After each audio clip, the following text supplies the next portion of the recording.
Ce scanner ressemble à tous les autres et pourtant, il est équipé de capteurs nouvelle génération.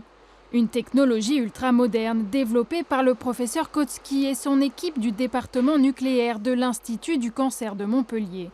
Le but, utiliser l'imagerie pour cartographier les cellules cancéreuses dans le corps.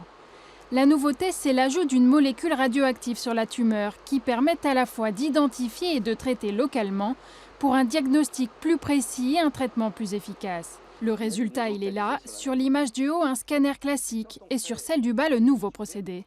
Ce qui est en jaune, c'est ce qui est radioactif. Donc c'est là où, le produit radioactif va se fixer. Et donc, ce qui est intéressant, c'est qu'on voit ce que l'on traite. C'est-à-dire que les foyers jaunes ici, ces 3 foyers jaunes, sont en cours de traitement. Évidemment, une évolution favorable, c'est de voir progressivement ces taches jaunes disparaître. Ce scanner du foie, il appartient à Michèle Rucard. Atteinte d'un cancer digestif depuis 7 ans, elle est la 2e patiente au monde à bénéficier de cette technique. S'il n'y avait pas eu ça, c'était beaucoup plus inquiétant. Là, j'ai la chance de pouvoir être débarrassé de ces tumeurs, pas débarrassé de la maladie, hein. Ça éradique les tumeurs, point. Ce qui est énorme.